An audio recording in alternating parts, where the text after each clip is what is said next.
Hello everyone, Shri IAS academy में आपका स्वागत है। जैसा कि आप जानते हैं कि श्री आईएएस एकेडमी ने लेट्स क्रैक नाम की सीरीज की शुरुआत की है, जिसके अंतर्गत ये हमारा डे 42 है। अपने इस डे 42 में आज हम टॉपिक नंबर 821 से लेके टॉपिक नंबर 840 तक को कवर करेंगे, जो कि यूपीएससी प्रीलिम की दृष्टि से काफ़ी इम्पोर्टेंट है। तो चलिए शुरू करते हैं। जैसा कि आप देख रहे हैं, ये हमारी प्रीलिम लेट्स क्रैक सीरीज है, जिसका आज हमें डे 42 कंप्लीट करना है। अपने इस डे 42 में आज हम काफ़ी इंपॉर्टेंट टॉपिक को डिस्कस करेंगे, अर्थात हम देखेंगे कि केंद्र व राज्य का मतलब क्या होता है, केंद्र शासित प्रदेश और राज्य के मध्य डिफरेंस क्या होता है, निर्वाचन आयोग क्या होता है, संघ लोक सेवा आयोग क्या होता है, राज्य लोक सेवा आयोग क्या होता है, साथ ही वित्त आयोग के संदर्भ में, अर्थात इतनी हम कॉन्स्टिट्यूशनल बॉडी का भी अध्ययन करेंगे। तो उम्मीद है आपको टॉपिक काफ़ी अच्छा लगेगा। तो हम अपने टॉपिक की शुरुआत करें। इससे पहले जो बच्चे पहली बार हमारे इस चैनल से जुड़े हैं, उन्हें पता होना चाहिए कि हमने आपकी तैयारी को हर हाल में कंप्लीट कराने के लिए लेट्स क्रैक नाम की सीरीज की शुरुआत की है, जिसके अंतर्गत हम आपको न केवल जीएस के इम्पोर्टेंट 2000 से भी ज़्यादा टॉपिक को कवर कराते हैं, बल्कि आपको 24 से 36 महीनों के करंट अफेयर्स को भी यहाँ पे क्विक रिवाइज कराते हैं। इसके अलावा हम आपको न केवल सीसैट में रीजनिंग, मैथ और कॉम्प्रीहेंशन के इम्पॉर्टेंट टॉपिक को कवर कराते हैं, बल्कि हम आपको ये भी बताते हैं कि आपको एमसीक्यू किस तरीके से सॉल्व करना चाहिए, और साथ ही हम आपको ये भी बताते हैं कि आप विगत वर्षों में आए हुए प्रश्नों को देखकर किस तरीके से ट्रिक्स और टैक्टिक्स के माध्यम से उनको सॉल्व कर सकते हैं। उम्मीद है कि आप में से कई सारे बच्चों ने इन सभी सीरीज का लुत्फ ले रहे होंगे, जो कि पूरी तरह से हमारे यूट्यूब चैनल पर निःशुल्क है। तो अब हम शुरू करते हैं अपनी आज की क्लासेस की। हालांकि जिन बच्चों को और डिटेल में जानकारी चाहिए, तो नीचे दिए गए डिस्क्रिप्शन बॉक्स में टेलीग्राम की लिंक की मदद से हमारे चैनल से जुड़ सकते हैं। साथ ही वो हमारे यूट्यूब चैनल में दिए गए प्रोमो वीडियो में लेट्स क्रैक के प्रोमो वीडियो को देखकर ये समझ सकते हैं कि आखिरकार प्रीलिम्स लेट्स क्रैक सीरीज का पर्पस क्या है। तो हम अपने टॉपिक की शुरुआत करते हैं। जैसा कि हमने आपको बता ही दिया कि हम आपको यहाँ पे आज ये बताएंगे कि आखिरकार केंद्र शासित प्रदेश कौन से होते हैं, साथ ही राज्य कौन से होते हैं, और वो क्षेत्र कौन से होते हैं जिनको भारत फ्यूचर में कभी भी अधिग्रहित या अर्जित करने की कोशिश करेगा।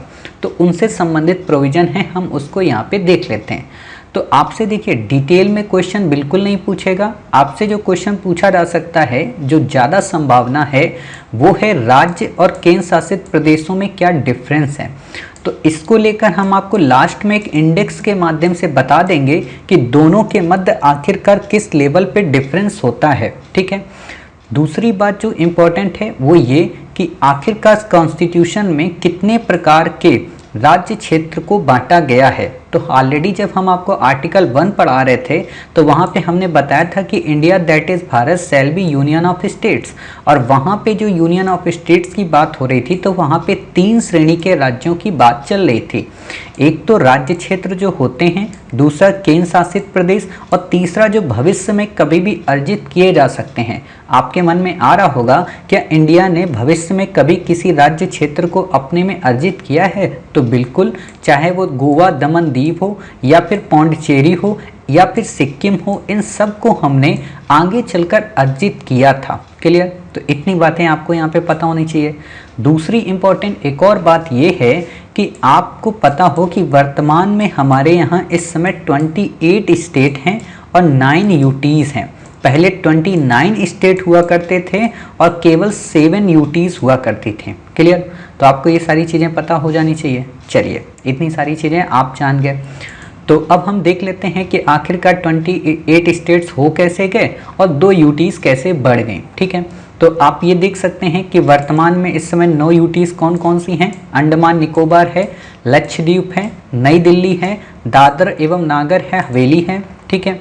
साथ ही दमन दीव है, पुडुचेरी है, चंडीगढ़ है, और अभी हाल ही में 2019 में जम्मू कश्मीर जो राज्य होता था, उसे 2 पार्ट में डिवाइड किया गया यूटीज़ के रूप में। एक तो जम्मू एवं कश्मीर, दूसरा लद्दाख रीजन। तो ये 2 यूटीज़ बन गई, और स्टेट एक कम हो गया, तो स्टेट हो गए 29 से 28। क्लियर? इतनी बातें आप समझ गए। एक और चीज़ मैंने आपको पढ़ाई थी शुरू में, तो आप में से जिन बच्चों ने ना देखा हो, वहाँ पे हमने ये भी पढ़ाया था कि आखिरकार भारत में विभिन्न राज्यों का गठन का क्रम क्या था, अर्थात सबसे पहले कौन सा राज्य आया था, उसके बाद कौन सा राज्य आया था। तो ये हमने लिस्ट वहाँ पे आपको प्रोवाइड करा दी है। उम्मीद है कि आपने उस लिस्ट को देखा होगा और समझ गए होंगे कि आखिरकार आपसे वहाँ पे क्वेश्चन किस तरीके से बन सकता है। ठीक है, अब एक और इम्पॉर्टेंट क्वेश्चन ये भी बनता है कई बार कि आखिरकार केंद्र शासित जो प्रदेश हैं उनका गठन किया ही क्यों जाता है, उसके पीछे के रीज़न क्या हैं, आपसे क्वेश्चन पूछा जा सकता है। क्यों? एक तो जम्मू कश्मीर लद्दाख को लेकर टसल थी, ठीक है। दूसरा टसल दिल्ली को लेकर आप देखते हैं, दिल्ली में कई बार ये बातें आती हैं कि आखिरकार इसे एक स्टेट का दर्जा दे दिया जाए। तो कभी भी आपसे डिबेटेबल क्वेश्चन पूछा जा सकता है, लाइक इंटरव्यू में या फिर आपसे नॉर्मल कोई पर्सन के द्वारा, ठीक है। तो आपको पता होना चाहिए कि आखिरकार यूटीज़ होती कौन कौन सी हैं, ठीक। तो 4 कंडीशंस होती हैं किसी भी स्टेट को यूटीज़ के रूप में गठित करने के। पहली कंडीशन होती है कि उसकी पॉलिटिकल और एडमिनिस्ट्रेटिव सोच, मतलब वहाँ की राजनीतिक और प्रशासनिक व्यवस्था की दृष्टि से वो कितना इम्पोर्टेंट है। जैसे दिल्ली और चंडीगढ़, दिल्ली देश की राजधानी है और चंडीगढ़ उसके नज़दीक के, तो इसलिए ये क्वेश्चन आपसे बन सकता है कि आखिरकार क्या राजनीतिक व प्रशासनिक कारण होते हैं क्या किसी भी यूटीज़ के गठन के, तो आप कहेंगे बिल्कुल साहब। दूसरी बात है सांस्कृतिक भिन्नताएं, यानी कि कल्चरल जो डाइवर्सिटी होती है वो भी कहीं ना कहीं इसके लिए एक मेन रीज़न को शो करती है, लाइक पुडुचेरी, दादरा और नागर हवेली। अब आपको पता होना चाहिए कि दादरा और नागर हवेली के संदर्भ में जो दमन दीव है ना, इन सबको एक साथ मर्ज किया जा रहा, हालांकि अभी चर्चा चल रही है, देखिए कब इसको किया जाता है, ठीक है।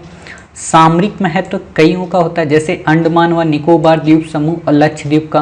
क्यों? क्योंकि बंगाल की खाड़ी में है तो दूसरा अरब सागर में है और दोनों के दोनों स्ट्रेटजिक लोकेशन पे। क्यों? क्योंकि दोनों के दोनों हिंद महासागर और एक तरीके से गल्फ ऑफ थाईलैंड से टच कराते हैं, या आप देख सकते हो ईस्ट एशिया कंट्री को एक साथ मैच करते हैं इंडिया से, ठीक है। आपसे क्वेश्चन भी यूपीएससी ने पूछा है जकार्ता और इंडोनेशिया को लेकर, ठीक है। तो ये चीज़ें आपको पता होनी चाहिए। चलिए फिर बात आती है यहाँ पे, ये इससे ज़्यादा आपको यहाँ पे कुछ भी नहीं पढ़ना है कि आखिरकार जो केंद्र शासित प्रदेश गठित किए जाते हैं तो कौन गठित करता है, ठीक। तो केंद्र शासित प्रदेश का जो प्रशासन है वो राष्ट्रपति के द्वारा संचालित होता है, जो एक प्रशासक के माध्यम से किया जाता है। अब इसी प्रशासक को कई बार उपराज्यपाल कह दिया जाता है, कई बार उसे प्रशासक कह दिया जाता है, कई बार उसे मुख्य आयुक्त कह दिया जाता है। जैसे आप देखेंगे कि दिल्ली में उपराज्यपाल के रूप में जाना जाता है, ठीक है। दिल्ली हो, अंडमान हो, पुडुचेरी हो, जम्मू हो, लद्दाख हो।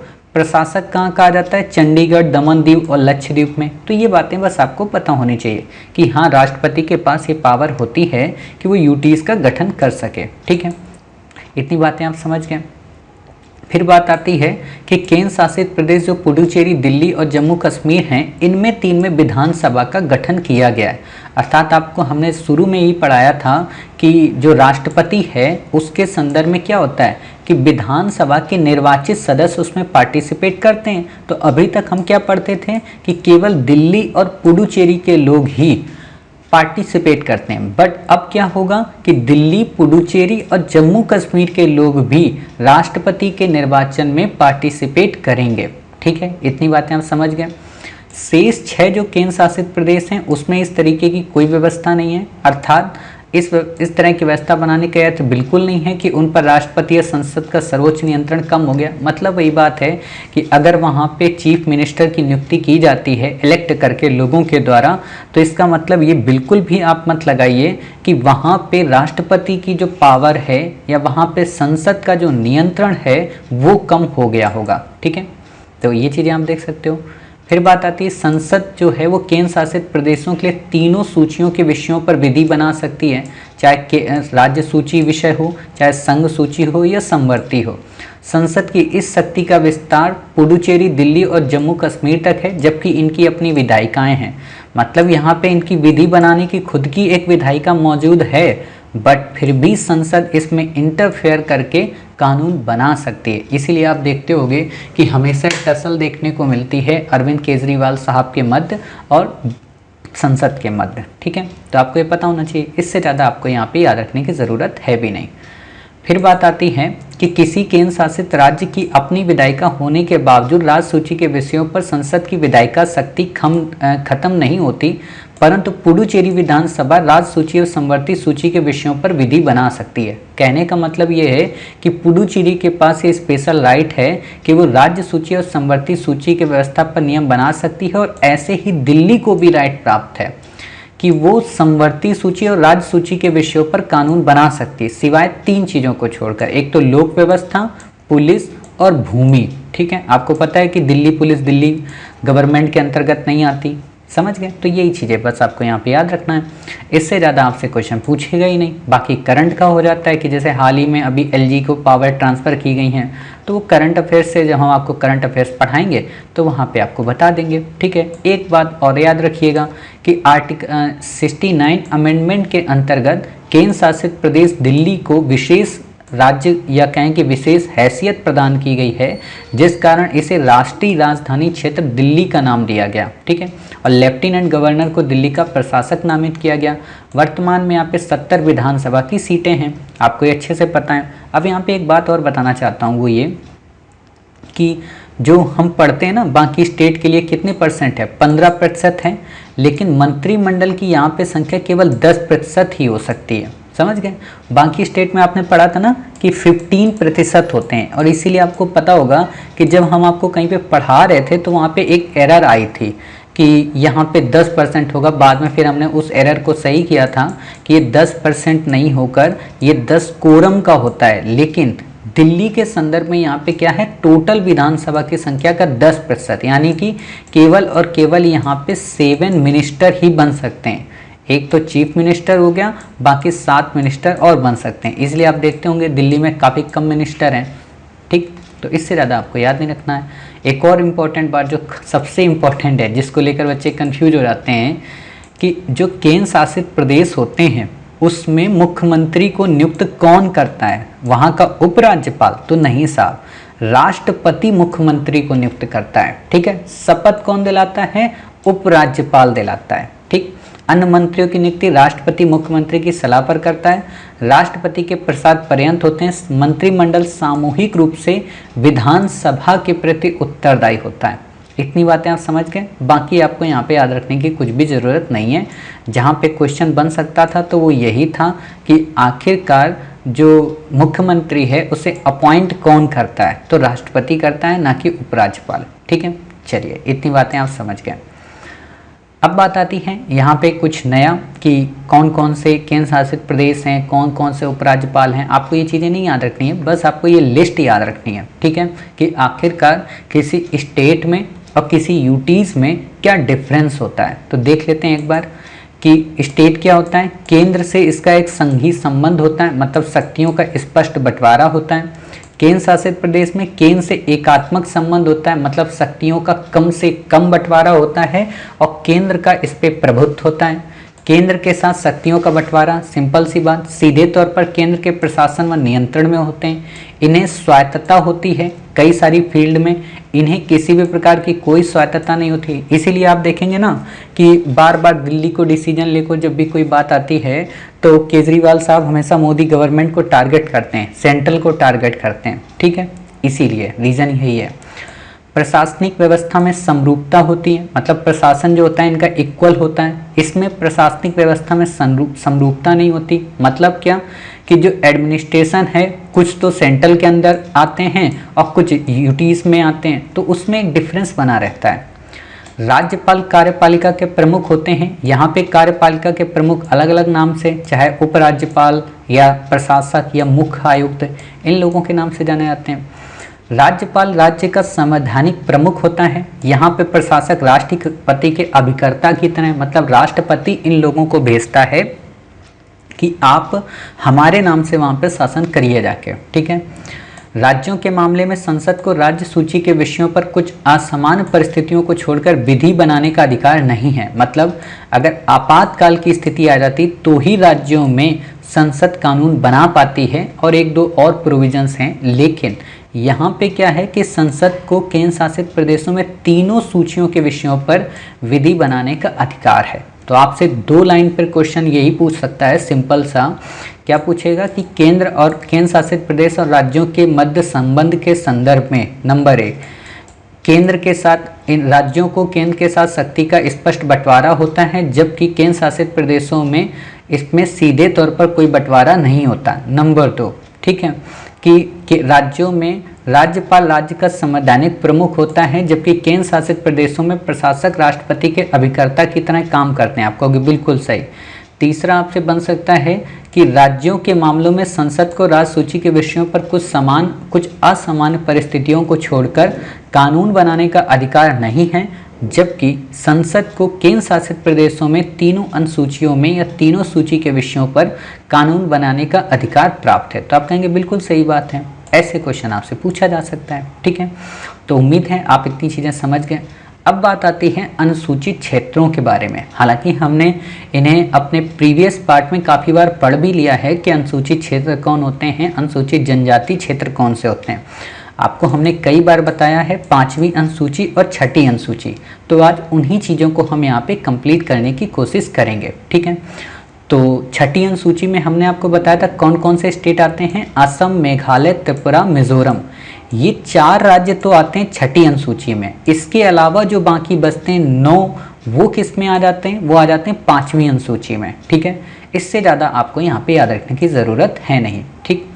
तो अब देख लेते हैं कि आखिरकार अनुसूचित क्षेत्रों की घोषणा कौन करता है, अनुसूचित जनजाति क्षेत्रों की घोषणा कौन करता है, इनके संदर्भ में रेगुलेशन की क्या पावर है और किस किस को क्या क्या राइट प्राप्त है, ठीक है। तो ये चीज़ें जब आप कवर कर लेंगे तो आपका उत्तर काफ़ी अच्छे से यहाँ पे टैकल हो जाएगा, क्योंकि यूपीएससी इस पे कई प्रकार के क्वेश्चन आपसे पूछती है, खासतौर पर जनजातीय सलाहकार परिषद को लेकर या जिला स्वायत्त परिषद को लेकर। तो उन सारी चीज़ों को हम यहाँ पे कवर कर लेंगे।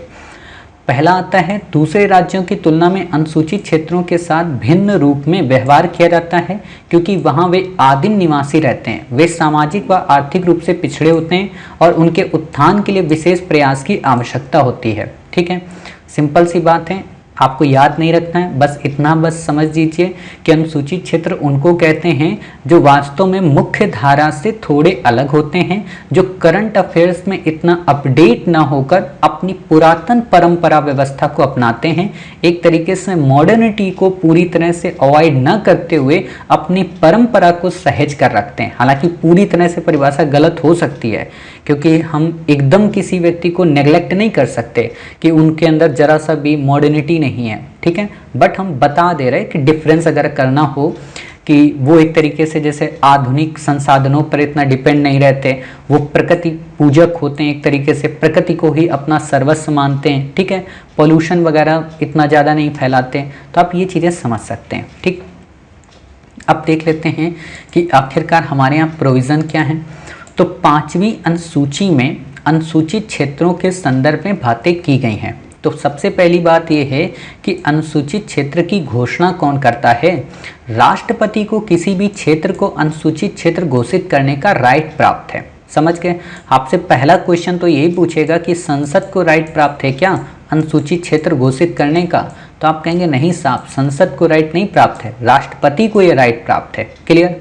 दूसरी इंपॉर्टेंट बात यह है कि राष्ट्रपति को संबंधित राज्य के राज्यपाल के साथ परामर्श कर किसी अनुसूचित क्षेत्र के क्षेत्रफल को बढ़ाने, घटाने, सीमाओं को बदलने, नाम को बदलने का अधिकार भी है। अर्थात राष्ट्रपति संबंधित राज्य के राज्यपाल की सलाह पर ऐसे क्षेत्रों का नाम रद्द करने के लिए नया आदेश भी दे सकते हैं। ठीक है, सिंपल सी बात है। अनुसूचित क्षेत्र की घोषणा कौन कर सकता है? राष्ट्रपति, संसद, राज्यपाल या फिर मुख्यमंत्री। तो आप बता देंगे साहब राष्ट्रपति। इससे ज़्यादा आपसे क्वेश्चन नहीं पूछा जाएगा। फिर आपसे जो क्वेश्चन पूछा जाएगा जिसकी मैं बात कर रहा हूँ वो है आपका जनजाति सलाहकार परिषद। इस पे आपसे क्वेश्चन जरूर पूछा जाएगा। तो देख लेते हैं कि ऐसे राज्य जिसके अंतर्गत अनुसूचित क्षेत्र हैं, ध्यान देना लाइन को, ऐसे क्षेत्र जिसके अंतर्गत अनुसूचित क्षेत्र हैं वहाँ जनजाति सलाहकार परिषद का गठन किया जाता है, जो अनुसूचित जनजातियों के कल्याण व उत्थान के लिए सलाह देती हैं। इसमें कुल 20 सदस्य होते हैं, जिनमें 3/4 सदस्य राज्य विधानसभा में अनुसूचित जनजातियों के प्रतिनिधि होने चाहिए। इस तरह की परिषद वैसे राज्यों में भी गठित की जा सकती है जहां अनुसूचित जनजातियां तो हैं लेकिन अनुसूचित क्षेत्र नहीं है, ऐसा राष्ट्रपति के निर्देश पर किया जाता है। आप सोचेंगे सर ये इतनी बड़ी बड़ी लाइनें क्या कह गए आप, तो देखिए ये क्या कहना चाहता है, ये बस ये कहना चाहता है कि मान लीजिए कोई ये अनुसूचित क्षेत्र है, ठीक है, ये अनुसूचित क्षेत्र है। इस अनुसूचित क्षेत्र में मान लीजिए 20 कबीले हैं अनुसूचित क्षेत्र वालों के और 2 कबीले हैं अनुसूचित जनजातियों वालों के, ठीक। देखो अनुसूचित क्षेत्र अलग होता है या अनुसूचित जातियां अलग होती हैं और अनुसूचित जनजातियां अलग होती हैं, समझना। तो यहाँ पे बात ये आती है कि जो अनुसूचित जनजातियां हैं, ठीक है, उनके कल्याण के लिए, उनके डेवलपमेंट के लिए एक परिषद का गठन किया जाएगा। क्यों? क्योंकि ये तो यहाँ अल्पसंख्यक होते हैं और वो बहुसंख्यक होते हैं, तो इन अल्पसंख्यकों के कल्याण के लिए एक परिषद का गठन किया गया जिसका नाम दे दिया गया जनजाति सलाहकार परिषद। नाम से ही समझ में आ रहा है जनजातियों के लिए होगा, लेकिन एक और कंडीशन है यहाँ पे कि यही परिषद कई बार अनुसूचित जनजाति क्षेत्रों में भी गठित की जा सकती है अगर राष्ट्रपति ऐसा चाहे। समझ गए? तो अब ऐसा नहीं है कि केवल और केवल जनजाति सलाहकार परिषद को आप वहाँ पे ही गठित कर सकते हैं जहाँ पे केवल अनुसूचित क्षेत्र हो, आप वहाँ पे भी गठित कर सकते हैं जहाँ पे अनुसूचित क्षेत्र ना भी हो। इतनी बातें आप समझ गए। चलिए दूसरी इम्पोर्टेंट बात यह है कि जो ये जनजाति सलाहकार परिषद है इसमें टोटल मेंबर होते हैं 20, ये याद रखना है आपको। दूसरी इंपॉर्टेंट बात ये होती कि इन 20 में भी 3/4 यानी कि 3/4 जो मेंबर होंगे वो राज्य विधानसभा में अनुसूचित जनजातियों के प्रतिनिधि होने चाहिए।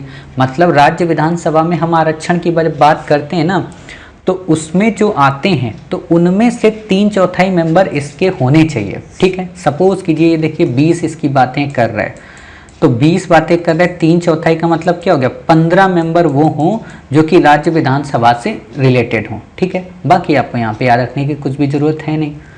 इतनी बातें समझ गए। चलिए अब हम देखते हैं कुछ आगे। और इसमें अनुसूचित क्षेत्रों में लागू कानून कौन करता है? राज्यपाल को ये राइट है। ध्यान देना, क्षेत्र की घोषणा का राइट है राष्ट्रपति के पास, कानूनों को लागू करने का राइट है राज्यपाल के पास, ठीक है। तो राज्यपाल को ये राइट है कि वह संसद या राज्य विधानमंडल के किसी विशेष अधिनियम को अनुसूचित क्षेत्रों में लागू ना करे या कुछ परिवर्तन या अपवाद स्वरूप उसे लागू करे। राज्यपाल अनुसूचित क्षेत्रों में शांति व अच्छी सरकार के लिए जनजाति सलाहकार परिषद से विचार विमर्श व विनियमन बना सकता है। मतलब उनसे पूछ सकता है कि साहब हम क्या ये कानून इम्प्लीमेंट करें। और फिर आपको यहाँ पे याद आ जाता होगा पेशा अधिनियम जो हमने पढ़ रखा है, समझ गए। इससे ज़्यादा आपको यहाँ पे याद ही नहीं रखना है। इतनी बातें आप समझ गए। तो क्या अभी तक कोई आयोग का गठन हुआ है? तो साफ हुआ है। आयोग का गठन 1960 में हुआ था UN ढेबर की समिति में अध्यक्षता में, UN ढेबर जो हैं कौन है? आपसे सिंपल सा क्वेश्चन पूछेगा कि ये बताइए केंद्र व राज्य से संबंधित आयोग है क्या UN ढेबर? तो आप कहेंगे नहीं साहब, UN ढेबर इससे रिलेटेड नहीं है। इतनी बातें आप समझ गए। चलिए अब बात आती है जनजाति क्षेत्रों में प्रशासन की। आखिरकार हमने पढ़ लिया कहाँ पे? अनुसूचित क्षेत्रों में प्रशासन। अब पढ़ना है हमें कहाँ पे? जनजाति क्षेत्रों में प्रशासन। काफ़ी इंपॉर्टेंट है, इसे याद रखना। अभी हमने क्या पढ़ा था? 5वीं अनुसूची में। और एक और बात बताएं, एक क्वेश्चन ये भी बनता है कि जनजाति सलाहकार परिषद का गठन किया जाता है 6ठी अनुसूची के अंतर्गत। गलत हो जाएगा, 5वीं अनुसूची के अंतर्गत उसका प्रशासन का गठन किया जाता है, ठीक है। आपको इतनी बातें याद रखनी है, इससे ज़्यादा नहीं याद रखनी है। तो अब देख लेते हैं, 5वीं अनुसूची हमने पढ़ लिया, 6ठी अनुसूची अब पढ़ते हैं, ठीक। तो 6ठी अनुसूची में क्या क्या आता है? बिल्कुल सिंपल सी बातें हैं कि संविधान की 6ठी अनुसूची में 4 नॉर्थ ईस्ट के राज्य हैं। असम है, मेघालय है, त्रिपुरा है, मिजोरम है। इनकी जनजातीय क्षेत्रों में विशेष प्रावधानों का वर्णन किया जाता है, ठीक है। क्यों? क्योंकि ये जनजातियां लोगों की जीवनचर्या में घुल नहीं पाई। इनके रिवाज अलग हैं, इनकी संस्कृति अलग है, इनकी सभ्यता अलग है, इनके हर तरीके का परंपरागत जो व्यवस्था है वो भी अलग है, ठीक है। इसलिए इनके लिए स्पेशल कुछ प्रोविज़न किए गए हैं जो कि 6ठी अनुसूची के अंतर्गत आते हैं। तो अब हम क्या करते हैं, उन स्पेशल प्रोविजंस को काफ़ी अच्छे से अध्ययन कर लेते हैं ताकि हमारा क्वेश्चन अगर आए तो हम उसे सॉल्व कर सकें। पहला प्रोविजन क्या है कि असम, मेघालय, त्रिपुरा, मिजोरम के जनजातीय क्षेत्रों में स्वशासी जिलों का गठन किया जाएगा, ऑटोनोमस डिस्ट्रिक्ट का गठन किया जाएगा। काफ़ी इंपॉर्टेंट है, लेकिन वे संबंधित राज्य के कार्यकारी प्राधिकार के बाहर नहीं। ऐसा नहीं है कि वो ऐसे राज्य हों जिनका केंद्र और राज्य से कोई संबंध ही ना हो, बिल्कुल भी नहीं। वो गठन तो किए जाएंगे लेकिन वो अंडर कंट्रोल होंगे। क्लियर। फिर बात आती है दूसरा कि राज्यपाल को स्वशासी जिलों को स्थापित या पुनर्स्थापित करने का राइट है। मतलब राष्ट्रपति को राइट नहीं है, राज्यपाल को राइट है। ठीक, ये लाइन याद रखना है। राज्यपाल इनके क्षेत्रों को बढ़ा या घटा सकता है, नाम परिवर्तित कर सकता है। जैसे वहाँ पे अनुसूचित क्षेत्रों में राइट किसको था बताइए, राष्ट्रपति को। बिल्कुल वैसा ही राइट यहाँ पे किसको है, राज्यपाल को। अगर स्वशासी जिलों में विभिन्न जनजातियाँ हैं तो राज्यपाल, मतलब हर चीज़ में राज्यपाल ही आ रहा है। फिर एक और बात कि प्रत्येक स्वशासी जिले के लिए एक जिला परिषद होगी जो 30 सदस्यों से मिलकर बनेगी। अभी हमने जनजातीय सलाहकार परिषद पढ़ी थी, वो कितने सदस्यों की थी, 20 सदस्यों की। इसमें कितने होंगे, 30 सदस्य। और इम्पोर्टेंट क्या है कि 30 सदस्य में से जिनमें राज्यपाल के द्वारा 4 नॉमिनेट किए जाएंगे और 26 जो होंगी वो वयस्क मताधिकार के द्वारा चुनकर बनेंगे। सिंपल सा क्वेश्चन आपसे पूछा जा सकता है। जो 20 वाली हमने पढ़ी थी ना जनजातीय सलाहकार परिषद, उस पे यहाँ पे डाल देगा कि इसमें 2 मेंबर राज्यपाल के द्वारा नॉमिनेट किए जाते हैं। तो आपको कंफ्यूज नहीं होना है साहब, जनजातीय सलाहकार परिषद में नॉमिनेट नहीं होता है साहब, जिला परिषद में नॉमिनेट होता है। ठीक है, तो आपको ये बातें यहाँ पे याद रखनी है ताकि आपको क्वेश्चन किसी भी तरीके से गलत ना हो। क्लियर। चलिए अब बात आती है कि आखिरकार इनका टाइम पीरियड कितना होता है। प्रत्येक सदस्य का कार्यकाल 5 वर्ष का होता है। अब वही बात है, पहले विकटित ना हो। क्या करेगी ये, जिला व प्रादेशिक परिषद को अपने अधीन क्षेत्रों के लिए विधि बनाने की भी शक्ति प्राप्त है, खासतौर पर भूमि वगैरह के संदर्भ में। ठीक है। फिर बात आती है कि विषयों पर विधि बना सकते हैं, लेकिन सभी विधियों के लिए राज्यपाल की स्वीकृति की आवश्यकता होती है। मान लीजिए जो भी कानून बनाएंगे भूमि से, वन से, नहर से, खेती से, गांव से, संपत्ति से, ठीक है, या विवाह से, उन सब की परमिशन लेने की आवश्यकता पड़ेगी किससे, राज्यपाल से। फिर बात आती है यहाँ पे कि जिला व प्रादेशिक परिषद अपने अधीन क्षेत्रों में जनजातियों के आपसी मामले के निपटारे के लिए ग्राम परिषद या न्यायालयों का भी गठन कर सकती है। सिंपल सी बात है। संसद या राज्य विधानमंडल का अधिनियम स्वशासी जिले या स्वशासी प्रदेश में लागू नहीं होता है। इंपॉर्टेंट लाइन है, याद रखना। वहाँ पे आपने पढ़ा था कि वो लागू करा सकते हैं, लेकिन यहाँ पे आपको पता होना चाहिए कि लागू ही नहीं होता है, और अगर होता भी है तो अपवादों या कुछ फेरबदल के साथ लागू होता है। इतनी बातें आपको याद हो गई। चलिए फिर बात आती है कि राज्यपाल स्वशासी जिलों या परिषदों के प्रशासन की जांच और रिपोर्ट देने के लिए आयोग गठित कर सकता है। मतलब राज्यपाल को पावर है कि वो जैसे UN ढेबर आयोग वहाँ पे गठित हुआ, तो ऐसा ही इनके लिए भी कोई एक आयोग का गठन कर सकता है, और राज्यपाल आयोग की सिफारिश पर जिला या प्रादेशिक परिषदों को विघटित भी कर सकता है। ठीक है, इतनी बातें आप समझ गए। इससे ज़्यादा आपको यहाँ पे याद रखने की आवश्यकता नहीं है, आपसे क्वेश्चन नहीं पूछा जाएगा। अब जो सबसे ज़्यादा कंट्रोवर्सी बॉडी है, देखिए अब हम क्या करेंगे, अब हमारे लगभग मेजर टॉपिक बड़े बड़े कंप्लीट हो गए हैं। ठीक है, तो अब हमारे जितने भी शेष पार्ट आएंगे, हालांकि हमारे अब केवल 2-3 पार्ट और शेष बचे हैं, तो इस पार्ट में और बाकी के जो 3 पार्ट और होंगे, तो उसमें हमने क्या सोचा है कि शेष जो लास्ट के 2 पार्ट होंगे उससे पहले तीनों पार्ट में हम कॉन्स्टिट्यूशनल और स्टैच्यूटरी बॉडी को कंप्लीट कर लेंगे, यानी कि संवैधानिक और सांविधिक बॉडी को कवर कर लेंगे। आपके दिमाग में आ रहा होगा सर सांविधिक और संवैधानिक होता क्या है, तो पहले हम इन बेसिक्स को बता देते हैं, फिर हम आपको एक एक करके बॉडी बताएंगे, उनके प्रोविज़न बताएंगे, ये भी बताएंगे कि कौन सी बॉडी को आपको कैसे पढ़ना चाहिए। हर एक बॉडी में सारे फीचर कॉमन होते हैं, उसी तरीके से हम उस पूरी की पूरी बॉडी को एक तरीके से कंप्लीट करने की कोशिश करेंगे। ठीक है, तो पहला क्वेश्चन आपका आया कि कॉन्स्टिट्यूशनल का मतलब क्या होता है। कई बार बच्चे कंफ्यूज रहते हैं कि मतलब संवैधानिक का मतलब क्या होता है साहब, और दूसरा होता है स्टैच्यूटरी मतलब सांविधिक का मतलब क्या होता है। क्लियर, ये दोनों काफ़ी नज़दीकी वर्ड होते हैं और नॉर्मल बच्चे पूरी पॉलिटी कंप्लीट कर लेते हैं, बट ये वर्ड को नहीं समझ पाते। तो हम क्या करते हैं, इन दोनों वर्डों को आपको बता दें। संवैधानिक का मतलब सिंपल सा ये होता है कि वो जो बात है या वो जो बॉडी है वो किसी संविधान के आर्टिकल में मेंशन है। जैसे निर्वाचन आयोग को आर्टिकल 324 में मेंशन किया गया है, तो ये हो गया एक तरीके की संवैधानिक बॉडी। जैसे 148 नियंत्रक महालेखा परीक्षक, तो ये हो गया एक कॉन्स्टिट्यूशनल बॉडी, संवैधानिक बॉडी। समझ गए? तो आपको ये बातें याद रखनी कि जो भी बातें संविधान में निहित हैं या संविधान बनते समय उसको उसमें पहले से मेंशन कर दिया गया, तो वो कहलाई संवैधानिक या कॉन्स्टिट्यूशनल या संविधान के संदर्भ में। ठीक। दूसरी बात, सांविधिक या स्टैच्यूरी। सांविधिक का मतलब ये होता है कि किसी भी बात को, किसी भी बॉडी को संविधान के बनने के बाद किसी एक्ट के द्वारा, आर्टिकल के द्वारा नहीं, एक्ट के द्वारा मतलब बाद में बनाया गया हो, तो वो कहलाता है स्टैच्यूरी बॉडी। ठीक है। होता क्या है, जैसे आप महिला आयोग को देख लीजिए, ये एक तरीके की स्टैच्यूरी बॉडी है जिसे बाद में गठित किया गया। ठीक है। आप और भी कई सारी बॉडीज देखते हैं जो कि स्टैच्यूरीज बॉडी के रूप में आपके सामने आती हैं।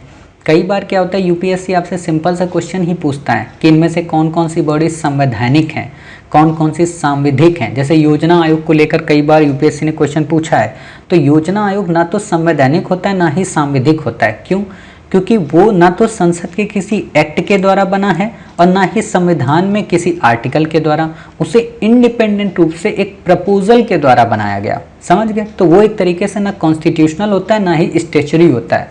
तो कुछ एक्सेप्शंस हैं लाइक नीति आयोग जैसे वर्तमान में, तो इनको भी हम कवर कर लेंगे कि क्या सच में ये कॉन्स्टिट्यूशनल हैं या नॉन कॉन्स्टिट्यूशनल बॉडी हैं। और एक और बात बताएं, स्टैच्यूरी को ही कहा जाता है नॉन कॉन्स्टिट्यूशनल, कि ये नॉन कॉन्स्टिट्यूशनल बॉडी है। ठीक है।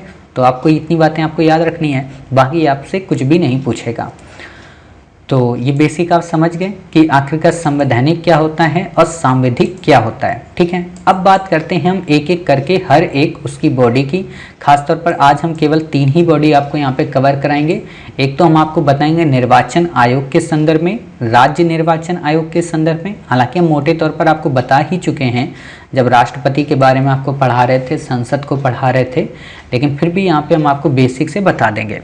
और एक हम आपको बताएंगे संघ लोक सेवा आयोग यानी कि यूपीएससी, जिसके आप लोग एक तरीके से प्रेरक हैं।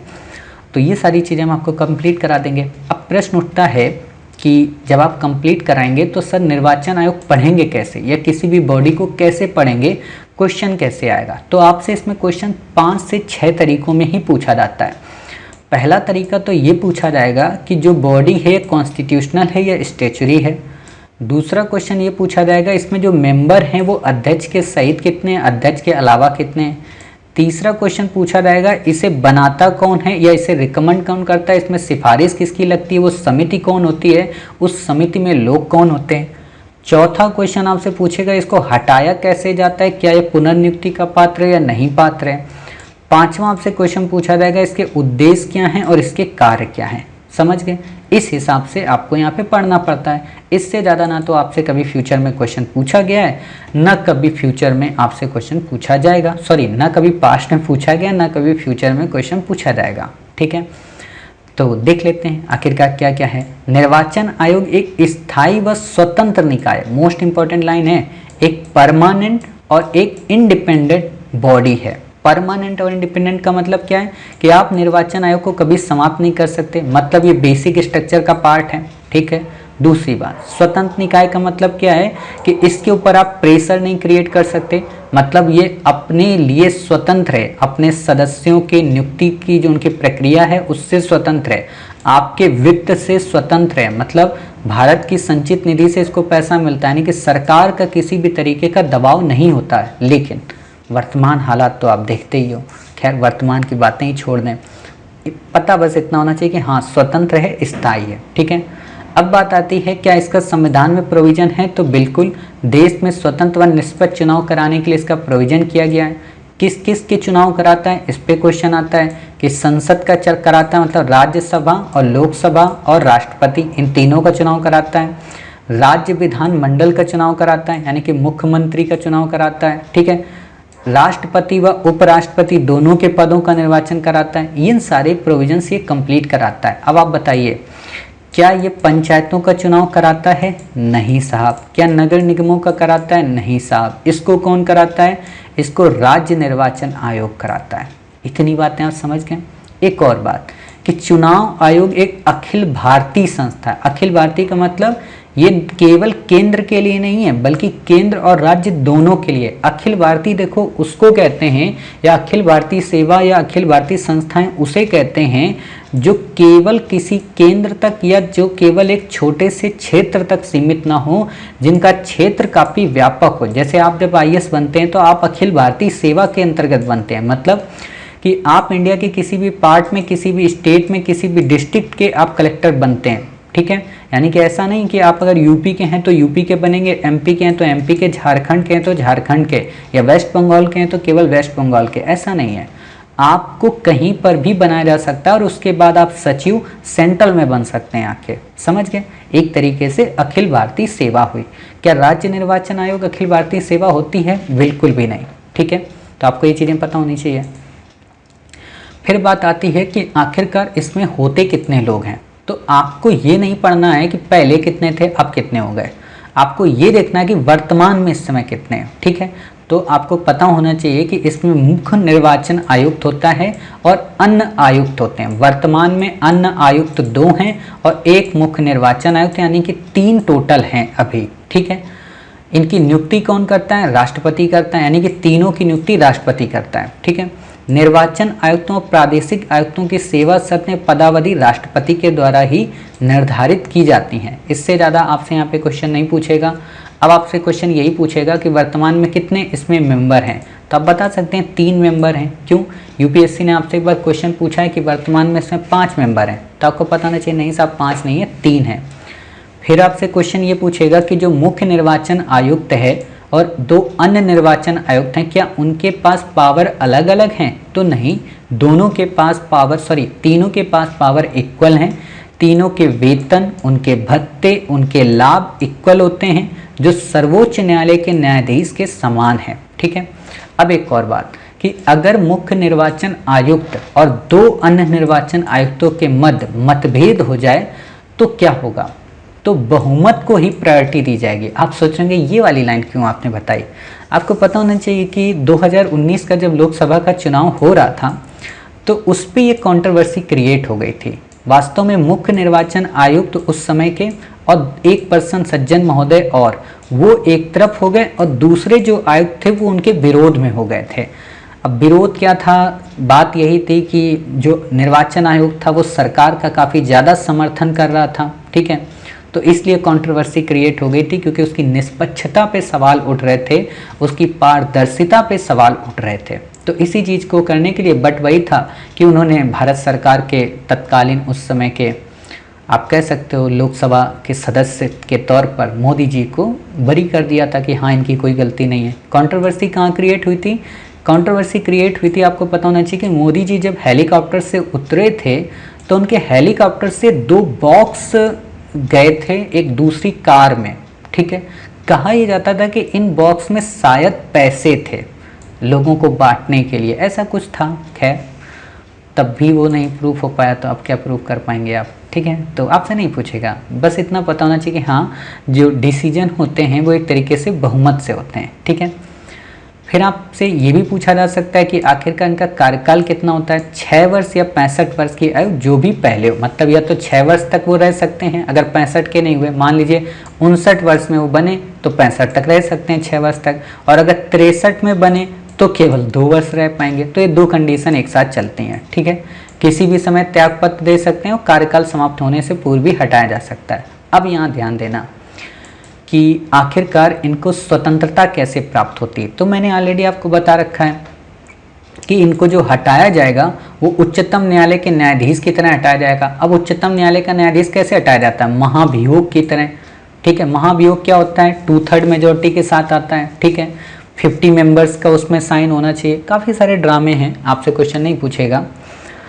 वह राष्ट्रपति के प्रसाद पर्यंत पद पर नहीं रहता है, हालांकि उन्हें राष्ट्रपति ही नियुक्त करते हैं। ठीक है, मतलब ऐसा नहीं है कि जो निर्वाचन आयोग होता है वो राष्ट्रपति के प्रसाद पर्यंत का मतलब होता है उनके रहमो करम पे जिंदा रहना। ठीक है, तो आप ये चीज़ समझ सकते हैं।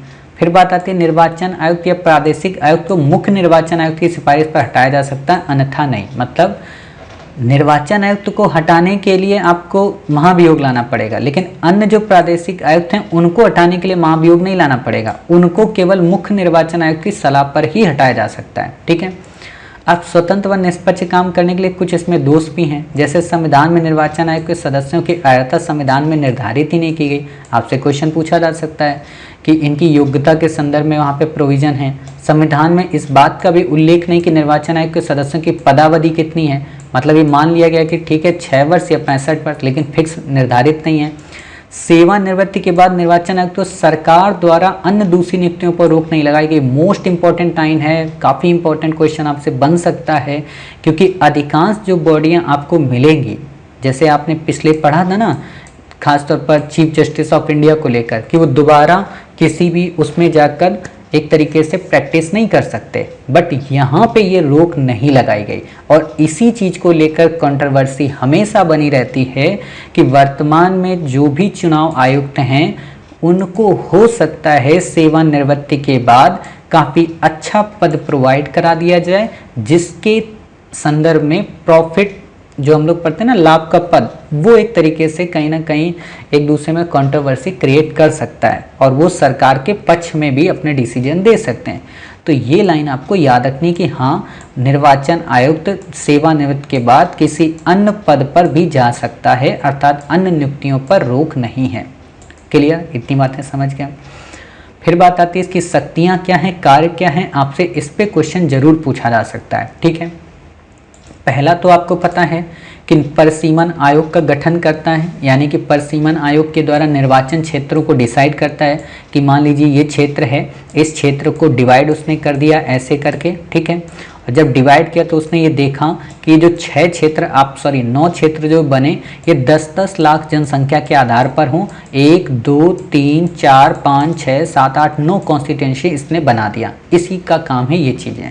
दूसरा काम है कि निर्वाचक नामावलियां तैयार करना, जो आपकी वोटर लिस्ट होती है उसको तैयार करता है। निर्वाचन की डेट बताता है, समय सारणी बताता है, नामांकन पत्रों का परीक्षण करता है, राजनीतिक दलों को मान्यता देता है, उन्हें निर्वाचन चिन्ह भी आवंटित करता है। मोस्ट इंपॉर्टेंट लाइन है, क्यों? क्योंकि आपको पता होना चाहिए कि जब अखिलेश साहब के मध्य, मुलायम सिंह साहब के मध्य और उनके तीसरे शिवपाल सिंह के मध्य जब विवाद हुआ तो दिक्कत क्या आई? अखिलेश साहब ने कहा कि जो चुनाव चिन्ह सपा का साइकिल है वो हमें ही मिलना चाहिए। शिवपाल सिंह ने कहा कि ये चीज़ हमें ही मिलनी चाहिए, तो कंट्रोवर्सी क्रिएट हुई। तो अंततः जाकर शिवपाल सिंह को चुनाव चिन्ह साइकिल न देकर अखिलेश यादव साहब को साइकिल दे दिया गया। और ये डिसीजन किसने किया था? निर्वाचन आयोग ने। इसलिए इम्पोर्टेंट हो जाता है। ठीक है। फिर बात आती है क्या कि राजनीतिक दलों को मान्यता देता है, चुनाव चिन्ह देने के मामले में हुए विवाद के समाधान के लिए न्यायालय की तरह काम करता है। क्लियर? निर्वाचन से संबंधित विवाद की जांच के लिए अधिकारी नियुक्त करता है। आप देखते हो नॉर्मल ये जितनी भी चीज़ें होती हैं। ठीक। उम्मीदवारों के लिए आचार संहिता निर्मित करता है। आपसे नहीं पूछेगा। आचार संहिता और नैतिक संहिता हम आपको पढ़ाएंगे कहाँ पे? बताइए। हम आपको पढ़ाएंगे इथिक्स के पेपर में। हालांकि हमने आपको ऑलरेडी आचार संहिता और कानून की जो संहिता होती है, नैतिक संहिता होती है, इस पर हमने क्वेश्चन करा दिया है। आप इथिक्स के आंसर राइटिंग में जाकर इस चीज़ को देख सकते हैं, काफ़ी अच्छे से कराया था। ठीक। संसद सदस्यों की निहरता से संबंधित मामलों पर राष्ट्रपति को सलाह देता है, मतलब संसद सदस्य योग्य हैं या अयोग्य हैं, इससे संबंधित जो सलाह राष्ट्रपति को दी जाती है वो निर्वाचन आयोग के द्वारा दी जाती है। विधान परिषद के सदस्यों की निहरता से संबंधित मामलों के लिए राज्यपाल को देता है। अब यहाँ पे यूपीएससी क्वेश्चन क्या घुमा देती है? संसद और विधान परिषद के सदस्यों की निहरता से संबंधित मामलों पर वो राष्ट्रपति को सलाह देता है, तो गलत हो जाएगा भाई। विधान परिषद नहीं है यहाँ पे, ठीक है, या विधानसभा नहीं है। ठीक। चलिए, इतनी बातें हो गई आपकी। फिर बात आती है यहाँ पे आपकी क्या बातें हो गई, मतलब क्लास की बातें हो गई। अब यहाँ पे बात आती है कि राष्ट्रपति को सलाह देना, राष्ट्रपति शासन वाले राज्य में 1 वर्ष समाप्त होने के पश्चात निर्वाचन कराए जाएं या नहीं कराए जाएं, एक तो ये सलाह देता है। दूसरी है निर्वाचन के मद्देनजर राजनीतिक दलों को पंजीकृत करता है तथा निर्वाचन क्षेत्रों में प्रदर्शन के आधार पर उन्हें राष्ट्रीय या राज्य स्तरीय दल का दर्जा भी देता है। काफ़ी इंपॉर्टेंट लाइन है, इस पे भी क्वेश्चन आएगा, क्योंकि अभी हाल ही में एक राष्ट्रीय दल और उसको मान्यता दी गई है। तो हम अभी पढ़ाएंगे आपको, ठीक है, कि राष्ट्रीय दल किसको दिया जा सकता है, उसके संदर्भ में क्या क्या प्रोविजन है, काफ़ी इंपॉर्टेंट है, ठीक है। तो उसको हम आपको कंप्लीट करा देंगे ताकि आपका कोई भी लाइन छूटे ना। निर्वाचन आयोग की सहायता उप निर्वाचन आयुक्त करते हैं। जो अन्य होते हैं उसमें सचिव होते हैं, संयुक्त सचिव होते हैं। आप भी जब कलेक्टर बनेंगे तो आपको पहले यही पोस्ट प्रोवाइड कराई जाएगी, ठीक है। आपको रिटर्निंग ऑफिसर बना दिया जाएगा, कहीं कुछ बना दिया जाएगा, समझ गए। तो इतनी सारी चीज़ें आपको पता चल गई। अब आता है आपका सबसे प्यारा, आपका चहेता संघ लोक सेवा आयोग। नाम से ही समझ में आ रहा है, संघ का मतलब है सेंट्रल का, ठीक है, यानी कि UPSC, union public service commission. कई बार बच्चों को यूपीएससी का फुल फॉर्म भी नहीं पता होता है जब वो यूपीएससी की तैयारी करते हैं। यहाँ तक कि आईएएस का भी फुल फॉर्म नहीं पता होता है। तो आईएएस का फुल फॉर्म होता है इंडियन एडमिनिस्ट्रेटिव सर्विस। लबासना का फुल फॉर्म होता है Lal Bahadur Shastri national administration academy. और आपका स्वप्ना का फुल फॉर्म होता है सरदार वल्लभ भाई पटेल नेशनल एडमिनिस्ट्रेशन एकेडमी, ठीक है। और आपका आईपीए, खासतौर पर आईआईपीए जो आप पढ़ते हो ना, आईएफएस की ट्रेनिंग वालों का Indian public administrative service, clear. तो इन लोगों के लिए होता है Indian institute of public administrative, जो कि नई दिल्ली में आईटीओ के पास बना हुआ है, ठीक है। तो इतनी सारी चीज़ें आपको पता होनी चाहिए। चलिए अब देख लेते हैं क्या होता है संघ लोक सेवा आयोग। क्या होता है ये? भारत का केंद्रीय भर्ती अभिकरण है, मतलब एक संस्था है जो सेंट्रल गवर्नमेंट की नौकरियों की भर्ती करता है, खासतौर पर ए ग्रुप की, ग्रुप ए सर्विस, इसीलिए इसको बोलते हैं group a service. Group a service का मतलब क्या होता है? टॉप लेवल की, इंडिया की रैंक की, मतलब ग्रुप ए नंबर 1 पे यही सर्विसेज आती हैं। नंबर 2 पे कौन होती हैं? एसएससी वगैरह की जो सर्विसेज होती हैं, ठीक है। ग्रुप बी की सर्विस उनको बोलते हैं। तो देख लेते हैं संघ लोक सेवा आयोग एक स्वतंत्र कॉन्स्टिट्यूशनल निकाय है। इसका गठन संवैधानिक प्रावधानों के तहत किया गया, मतलब कॉन्स्टिट्यूशन में इसको आर्टिकल के जरिए मेंशन किया गया है, ठीक है। आपको याद नहीं रखने कौन से आर्टिकल हैं, नहीं याद रखना, आपसे नहीं पूछेगा, यहाँ तक कि आपसे इंटरव्यू में भी नहीं पूछेगा, ये ध्यान रखिएगा। हाँ, इतना जरूर याद रख लीजिएगा कि संविधान के 14वें भाग में आते हैं, ठीक है। संरचना क्या है? संघ लोक सेवा आयोग में एक अध्यक्ष होता है, कुछ अन्य सदस्य होते हैं। भारत के राष्ट्रपति इसको नियुक्त करते हैं। संविधान में आयोग के सदस्यों की संख्या का उल्लेख नहीं है, इसीलिए इस समय वर्तमान में 10 सदस्य होते हैं और एक अध्यक्ष होता है। टोटल 11 इस समय वर्तमान में रहते हैं, ठीक है। आपसे हालांकि क्वेश्चन नहीं पूछेगा, बट आपको पता होना चाहिए कि टोटल इसमें 11 रहते हैं। इनके अध्यक्ष व सदस्यों की सेवा शर्तें संविधान ने राष्ट्रपति को निर्धारित करने का अधिकार दिया है। आयोग के अध्यक्ष व सदस्य ग्रहण करने की तारीख से 6 वर्ष की अवधि या 65 वर्ष की आयु तक रहते हैं, इसमें से जो भी पहले हो जाए, जो कि अभी आपने पढ़ा था ना, किसमें? निर्वाचन आयोग में, ठीक है। इससे ज़्यादा आपको यहाँ पे याद रखने की आवश्यकता नहीं है। फिर बात आती है यहाँ पे निष्कासन को लेकर। तो सिंपल सी बात है, राष्ट्रपति आयोग के अध्यक्ष व दूसरे सदस्यों को उनके कदाचार के कारण भी हटा सकता है, किंतु ऐसे मामले में राष्ट्रपति को मामला जांच के लिए उच्चतम न्यायालय में भेजना होता है। और ध्यान देना, अगर उच्चतम न्यायालय ये जांच में पाता है कि ये लोग कदाचार के अंतर्गत दोषी पाए गए हैं, तो वो राष्ट्रपति को सलाह देगा और राष्ट्रपति को वो सलाह माननी बाध्यकारी है। ये लाइन मैंने ऑलरेडी आपको बता रखा था कि वैसे सलाह नहीं मानता है राष्ट्रपति और ना ही उच्चतम न्यायालय देने के लिए बाध्य है, लेकिन 2 कंडीशन ऐसी हैं जिसमें उच्चतम न्यायालय सलाह देने के लिए बाध्य है और एक कंडीशन ऐसी है जिसमें राष्ट्रपति सलाह मानने के लिए बाध्य है। पहली कंडीशन कौन सी जिसमें मानने के लिए बाध्य है, उच्चतम न्यायालय सलाह देगा राष्ट्रपति को, वो थी संवैधानिक संधियों को लेकर, विदेश नीति के संदर्भ में जो पूर्व में की गई हैं। दूसरी बात कौन सी है? यही कि उच्चतम न्यायालय अगर राष्ट्रपति को देगा, बाकी में इंडिपेंडेंट है दोनों। क्या कदाचार शब्द का कहीं पर उल्लेख है? तो संविधान में कदाचार का उल्लेख तो किया गया है, लेकिन इसे पूरी तरह से डिफाइन नहीं किया गया, ठीक है। ये आपको पता होना चाहिए। स्वतंत्रता क्या है इनके पास? स्वतंत्रता यही है कि अध्यक्ष व सदस्यों को राष्ट्रपति संविधान में वर्णित आधारों पर ही हटा सकते हैं, मतलब उनके पदावधि की सुरक्षा प्राप्त है। ऐसा नहीं कि आज उनको अपॉइंट किया गया, कल सरकार बदल जाए उनको हटा दिया जाए, बिल्कुल नहीं हटा सकते आप। अध्यक्ष व सदस्य की सेवा शर्तें राष्ट्रपति तय करते हैं, लेकिन नियुक्ति के बाद इनमें परिवर्तन नहीं किया जा सकता। ऐसा नहीं कि पहले बात हुई कि ठीक है हम आपको 100 रुपये महीना देंगे और बाद में ये कहने लगे कि नहीं साहब हम 100 रुपये नहीं देंगे, 10 रुपये देंगे अगर आपके घर का खर्चा चल सके तो बताओ। अब बताइए यूपीएससी के अध्यक्ष साहब का 10 रुपये में खर्चा चल पाएगा? नहीं चल पाएगा। बच्चे हैं, बीवी है, सब कुछ खर्चा चलाना पड़ता है, ठीक है। संघ लोक सेवा आयोग के अध्यक्ष या सदस्य को वेतन भत्ते पेंशन भारत की संचित निधि से। देखो नॉर्मल सी बात है, जो भी बड़े पद हैं सेंट्रल गवर्नमेंट के, उनमें जो वेतन मिलता है वो भारत की संचित निधि से ही मिलता है। अब एक एक्सेप्शन आप बताइए क्या था? उच्चतम न्यायालय के जो न्यायाधीश हैं, हमने पढ़ा था ना, क्या पढ़ा था वहाँ पे कि उच्चतम न्यायालय के जो न्यायाधीश हैं, उच्च न्यायालय के जो न्यायाधीश हैं उनको कहाँ से वेतन मिलता है? उनको मिलता है राज्य की संचित निधि से। लेकिन भत्ते, उनको पेंशन कहाँ से मिलती है? वो मिलती है भारत की संचित निधि से। ये हम आपको पढ़ा चुके हैं। चलिए फिर बात आती है यहाँ पे क्या कि अच्छा वोटिंग होती नहीं है तो आपको पता ही है। संघ लोक सेवा आयोग का अध्यक्ष जो कार्यकाल के बाद किसी भी नौकरी का पात्र नहीं है। मोस्ट इंपॉर्टेंट लाइन, अभी आपने पढ़ा था निर्वाचन आयोग को, उसमें क्या था? वो पात्र है, बट यूपीएससी का अध्यक्ष पात्र नहीं है। ठीक है। संघ लोक सेवा आयोग का अध्यक्ष किसी राज्य लोक सेवा आयोग के अध्यक्ष के रूप में नियुक्त होने का पात्र होगा, लेकिन भारत सरकार या किसी राज्य सरकार के अधीन नियोजन का पात्र नहीं होगा। इंपॉर्टेंट लाइन जानते हैं यहाँ पे क्या है? इंपॉर्टेंट लाइन ये है कि यूपीएससी का अगर कोई सदस्य है, अध्यक्ष को छोड़ दीजिए, तो वो क्या हो सकता है? अध्यक्ष बन सकता है। ठीक है। या किसी राज्य लोक सेवा आयोग का अध्यक्ष बन सकता है, लेकिन अन्य किसी भारत सरकार की नौकरी का पात्र नहीं होगा। समझ गए? ये एक एक्सेप्शन होता है, मतलब सदस्य से उच्च पद पे प्रमोट हो सकते हो, जा सकते हो वहाँ पे अपने अगले कार्यकाल में, लेकिन वैसे आप वो नहीं कर सकते। इतनी बातें जानते हो? चलो अब देखते हैं आगे लास्ट लाइन इसमें क्या है कि संघ लोक सेवा आयोग का अध्यक्ष या सदस्य कार्यकाल के बाद पुनः नियुक्त नहीं हो सकता, मतलब दूसरे कार्यकाल के लिए आप नहीं आ सकते। सिंपल सी बात है, कैसे कोई विचार आएगा? 59 साल में बना, 65 तक रहेगा, फिर उसके बाद 65 के बाद तो 71 हो जाएगा ना, ऐसा थोड़ा ना कर सकता है वो। चलिए इतनी बातें हो गई। कार्य क्या है, क्या ये बताने की ज़रूरत है? बिल्कुल भी बताने की ज़रूरत नहीं है, आपको तो अच्छे से पता है, तो यहाँ पे ये चीज़ देखेंगे ही नहीं हम।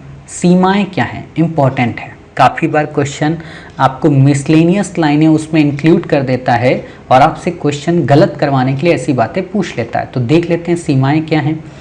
सीमा ये है कि पहली बात कि पिछड़ी जाति की नियुक्तियों पर आरक्षण देने के मामले पे कोई विचार विमर्श नहीं करता, मतलब इसको इस चीज़ का राइट नहीं है।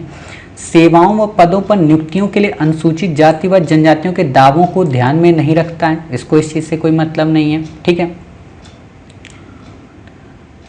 आयोग या प्राधिकरण की अध्यक्षता सदस्यता उच्च राजनयिक उच्च पद ग्रुप सी व डी सेवाओं के अधिकतर पदों के चयन से संबंधित मामले। सिंपल सी बात है, वो इन फील्ड्स पर अपना कोई भी विचार या कोई भी विश्वास अभिव्यक्त नहीं करता है। किसी पद के लिए अस्थायी या स्थानापन्न नियुक्तियों, अगर वह व्यक्ति 1 वर्ष से कम के लिए पद धारण करता है उसके बारे में भी कोई ये बातें नहीं करता। अर्थात राष्ट्रपति संघ लोक सेवा आयोग के दायरे से किसी पद, सेवा व विषय को हटा सकता है। संविधान के अनुसार राष्ट्रपति अखिल भारतीय सेवा, केंद्रीय सेवा व पद के संबंध में नियमन बना सकता है, जिसके लिए संघ लोक सेवा आयोग से परामर्श की आवश्यकता नहीं है, परंतु इस तरह के नियम को बनाने के लिए कम से कम 14 दिनों के लिए संसद के सदन में रखना होगा। संसद इसे संशोधित या खारिज कर सकती है। अब आपको समझ में आया कि जब आप अपनी ट्रेनिंग कंप्लीट कर लेते हैं 6 महीने की, तो आप प्रेसिडेंट के सामने क्यों जाते हैं, क्यों वहाँ पे जाकर स्पीच देते हैं और क्यों इंडिया का प्रेसिडेंट आपको गोल्ड मेडल से नवाजता है। क्लियर? या कहें कि सुशोभित करता है आपको, यही रीजन है। समझ गए? बाकी आपको यहाँ पे कुछ भी नहीं याद रखना है और ना ही आपको कुछ देखना है। समझ गए? चलिए ये सारी चीज़ें हो गई आपकी। अब बात आती है संरचना अलग की, यानी कि केंद्र के लिए संघ लोक सेवा आयोग होता है, वैसे ही राज्य लोक सेवा आयोग। केंद्र का तुमने पढ़ लिया, तब राज्य लोक सेवा आयोग को देख लेते हैं। सिंपल सी बात है, यहाँ पे क्या होगा कि एक अध्यक्ष होगा, अन्य सदस्य होंगे। वही चीज़ राज्यपाल नियुक्त करेगा। इंपॉर्टेंट बात है, राज्यपाल नियुक्त करेगा, लेकिन संविधान में सदस्यों की संख्या का उल्लेख नहीं है। लेकिन कितने यहाँ पे सदस्य हो जाते हैं, कुछ भी मान लिए जाते हैं। इनकी उम्र कितनी है और कितना इनकी संरचना के संदर्भ में प्रोविजन किया गया पदावधि का, तो आपको पता होना चाहिए 62 वर्ष की आयु तक और 6 वर्ष। वहाँ कितना था? 65 वर्ष और 6 वर्ष। ये डिफरेंस है, आपको ये याद रखना है। दूसरी इंपॉर्टेंट एक और बात है कि ये लोग त्याग पत्र कभी भी दे सकते हैं, किसे? राज्यपाल को। अब यहाँ पे एक और अंतर आता है, वो मैं आपको जो इम्पोर्टेंट बताऊंगा कि अध्यक्ष पद रिक्त हो तो कार्यवाहक को नियुक्त कर सकता है। आपसे ये क्वेश्चन तो नहीं पूछेगा, बट यहाँ पे एक जो क्वेश्चन सबसे ज़्यादा पूछा जाएगा निष्कासन को लेकर, कि राज्य लोक सेवा आयोग के अध्यक्ष व सदस्य की नियुक्ति तो राज्यपाल करता है, लेकिन हटा केवल उसे राष्ट्रपति सकता है। और राष्ट्रपति भी जब उसे हटाएगा तो किन आधारों पर, जैसे यूपीएससी के अध्यक्ष व सदस्यों को। अब यूपीएससी के अध्यक्ष व सदस्यों को कैसे हटाया जाता है, आपने अभी पढ़ा कि उनके खिलाफ एक तरीके से जैसे उच्चतम न्यायालय के न्यायाधीशों को हटाया जाता है वैसे हटाया जा सकता है। समझ गए? तो इससे ज़्यादा आपको यहाँ पे याद नहीं रखना है। इसके अलावा राष्ट्रपति राज्य लोक सेवा आयोग के अध्यक्ष या अन्य सदस्यों को उनके कदाचारण के कारण भी हटा सकता है, परंतु ऐसे मामलों में उच्चतम न्यायालय को संदर्भित करना होता है। ठीक है, तो इससे ज़्यादा आपको नहीं याद रखना है। इस संदर्भ में संविधान कदाचार शब्द को परिभाषित करता है। सॉरी, यहाँ पे मैंने एक गलती बोली थी, पिछले पार्ट में बोला था क्या कि कदाचार शब्द के बारे में कि पूरी तरह से संविधान में डिफाइन नहीं, तो डिफाइन किया गया है। ठीक है, मैं किसी और वर्ड को लेकर यहाँ पे हो गया था, अस्पष्टता वाले वर्ड को, तो आप इसको थोड़ा वहाँ पे करेक्शन कर लीजिएगा कि हाँ कदाचार शब्द को परिभाषित किया गया है। हालांकि आप में से कई सारे बच्चों ने देख भी लिया होगा कि हाँ कदाचार शब्द को यहाँ पे देखिए दिया हुआ था, एक मिनट, आयोग, हाँ कदाचार के संदर्भ में संविधान कहता है। ठीक है, तो ये चीज़ें आप वहाँ पे देख लीजिएगा तो आप समझ जाएंगे। चलिए अब बात करते हैं आगे। इसमें कदाचार शब्द को परिभाषित किया गया, क्या क्या कदाचार होता है ये यहाँ बताने की जरूरत नहीं है, आपसे क्वेश्चन नहीं पूछेगा। स्वतंत्रता क्या है, वही स्वतंत्रता इसको भी प्राप्त है कि राज्य लोक सेवा आयोग के अध्यक्ष व सदस्यों को राष्ट्रपति संविधान में वर्णित आधारों पर ही हटा सकता है। राज्य लोक सेवा आयोग के अध्यक्ष व सदस्य को जो वेतन है भारत की संचित निधि से नहीं, राज्य की संचित निधि से मिलता है। ठीक है, ये बातें याद रखनी है आपको। राज्य लोक सेवा आयोग का जो अध्यक्ष है वो कार्यकाल के बाद क्या कर सकता है, संघ लोक सेवा आयोग का अध्यक्ष भी बन सकता है, सदस्य भी बन सकता है, लेकिन वो पुनः राज्य लोक सेवा आयोग में सदस्य नहीं बन सकता है। ये बातें आपको याद रखना है। ठीक, साथ ही भारत सरकार या किसी अन्य राज्य सरकार के अधीन किसी नियोजन या नौकरी का पात्र नहीं होता। मतलब इनके अलावा क्या पुनः नियुक्त हो सकता है, नहीं, पुनः नियुक्त नहीं हो सकता। मतलब अध्यक्ष के पद पर पुनः नियुक्त नहीं हो सकता। इतनी बातें आपको पता हो, इससे ज़्यादा आपसे यहाँ पे क्वेश्चन नहीं पूछेगा। फिर बात आती है, जब हमने ये सारी चीज़ें पढ़ ली तो आखिरकार और इसकी क्या क्या सीमाएं हैं, जैसे हमने वहाँ पे पढ़ा ना, तो वही सीमाएं इसमें भी हैं कि ये पिछड़ी जातियों की नियुक्तियों पदों के आरक्षण के मामले में कुछ भी नहीं कहता। सेवाओं व पदों में अनुसूचित जाति जनजातियों के दावों के बारे में ये बिल्कुल मौन है, इसका एक काम ही नहीं है। ठीक है, भूमिका क्या है आपसे बिल्कुल नहीं पूछेगा। जेपीएससी पे भले पूछ लें कि ज्वाइंट क्या है राज्य लोक सेवा आयोग। ठीक है, तो इसको आप देख लीजिए, ये इंपॉर्टेंट हो जाता है। क्यों हो जाता है अभी आप समझ जाएंगे कि 2 या 2 से अधिक राज्यों के लिए संयुक्त राज्य लोक सेवा आयोग की गठन किया गया है। संघ लोक सेवा आयोग और राज्य लोक सेवा आयोग को गठन जहाँ सीधे संविधान द्वारा किया जाता है, वहीं संयुक्त लोक सेवा आयोग का गठन राज्य विधानमंडल की आग्रह से संसद द्वारा किया जाता है। यानी कि इस तरह संयुक्त राज्य लोक सेवा आयोग एक स्टैच्यूटरी बॉडी है, ना कि कॉन्स्टिट्यूशनल। समझ गए, ये डिफरेंस है। यानी कि आपसे क्वेश्चन पूछेगा कि संघ लोक सेवा आयोग और राज्य लोक सेवा आयोग क्या कॉन्स्टिट्यूशनल है, तो आप कहेंगे साहब हैं। क्या संयुक्त राज्य लोक सेवा आयोग कॉन्स्टिट्यूशनल है, तो साहब नहीं है। ठीक है, इतनी बातें आप समझ गए। फिर बात आती है संयुक्त राज्य लोक सेवा आयोग के अध्यक्ष व जो सदस्य हैं उनकी नियुक्ति राष्ट्रपति के द्वारा की जाती है और उनका कार्यकाल 6 वर्ष या 62 वर्ष जो भी हो। यानी कि यहाँ राज्यपाल की भूमिका नहीं होती, राष्ट्रपति की भूमिका होती है। ठीक, राष्ट्रपति उन्हें बर्खास्त कर सकता है और वे किसी भी समय राष्ट्रपति को त्यागपत्र भी दे सकते हैं। इससे ज़्यादा आपको यहाँ पे याद रखने की ज़रूरत है नहीं, आपसे क्वेश्चन नहीं पूछेगा। फिर जो सबसे इम्पोर्टेंट बॉडी है वित्त आयोग। हालांकि वित्त आयोग को देखिए हमने एक बार वहाँ पे भी पढ़ा था, संसद जब पढ़ा रहा था आपको केंद्र राज्य संबंध में, एक बार वित्त आयोग में यहाँ पे भी पढ़ा देता हूँ। बट यहाँ पे एक ही तरीके से क्वेश्चन आता है वित्त आयोग के संदर्भ में सिफारिशों को लेकर, इसके उद्देश्यों को लेकर, लेकिन सबसे ज़्यादा बार जो अभी तक क्वेश्चन पूछा गया है वो वित्त आयोग की जो करंट से रिलेटेड रिपोर्ट होती है उस पर। तो हम अभी हाल ही में जो 15वां वित्त आयोग का गठन हुआ NK सिंह की अध्यक्षता में, उनकी पिछले वर्ष ही रिपोर्ट आई थी। ठीक, तो उससे संदर्भ जो क्वेश्चन होगा वो हम करंट अफेयर्स में आपको कवर करा देंगे और वहीं पर आपसे क्वेश्चन पूछा जाएगा। यहाँ पे तो बस आप बेसिक के लिए समझ जाइए कि वित्त आयोग होता क्या है। ठीक, पहली बात तो एक संविधान के आर्टिकल 280 में यानी कि कॉन्स्टिट्यूशनल है, अर्ध न्यायिक निकाय है, मतलब इसको न्यायिक प्रक्रिया की आधी पावर प्राप्त है। जैसे न्यायालय को पूरा न्यायालय होता है ना, मतलब न्याय का मतलब क्या होता है कि वित्त के संदर्भ में न्याय करना, तो एक तरीके से अर्ध न्यायिक निकाय हो गया। कौन गठन करता है, राष्ट्रपति करता है प्रत्येक 5वें वर्ष में। ठीक है, इससे ज़्यादा आपको यहाँ याद नहीं रखना है।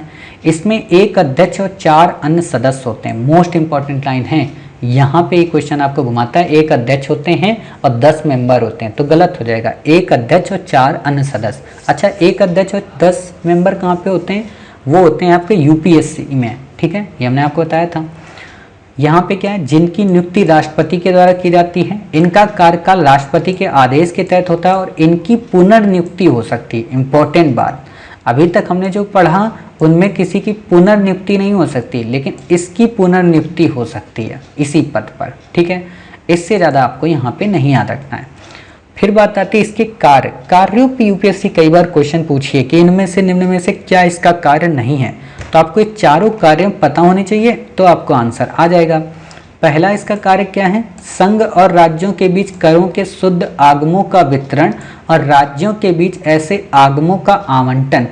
शुद्ध आगम का मतलब कि जो भी इनपुट्स आते हैं ना, एक तरीके से जो टैक्स आता है, पूरा टैक्स का जो कलेक्शन होता है उसको इक्वली डिस्ट्रीब्यूट करना सब में, एक प्लानिंग के तहत कि हाँ किस स्टेट को कितनी ज़रूरत होती है इनपुट और आउटपुट के हिसाब से, ठीक है।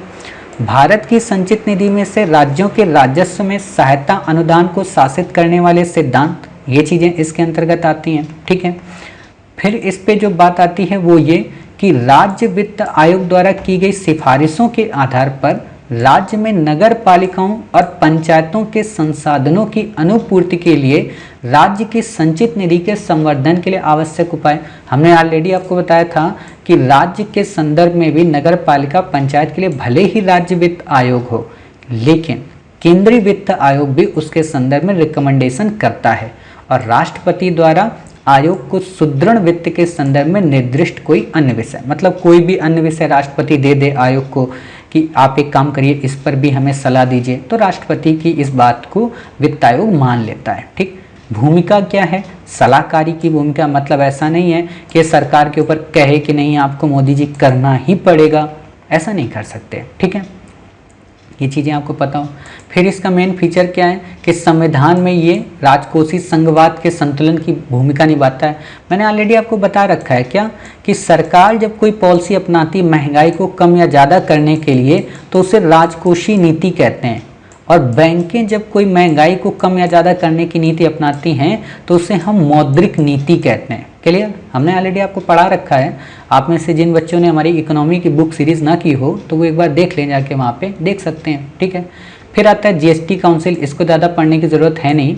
101 संविधान संशोधन, ये इंपॉर्टेंट है। काउंसिल में होता कौन कौन है, बस ये इंपॉर्टेंट है।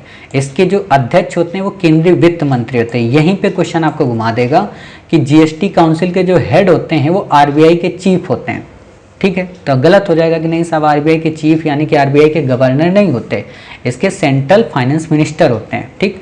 राजस्व तथा अथवा वित्त के प्रभारी केंद्रीय राज्य मंत्री होते हैं। प्रत्येक राज्य के वित्त तथा करारोपण के अथवा अन्य राज्य द्वारा नामित अन्य डिपार्टमेंट के मिनिस्टर होते हैं। आपसे ये भी नहीं पूछेगा, सिर्फ हेड पूछता है, तो आपको हेड बस पता होना चाहिए कि हाँ, और 101 अमेंडमेंट के द्वारा इसका गठन किया गया।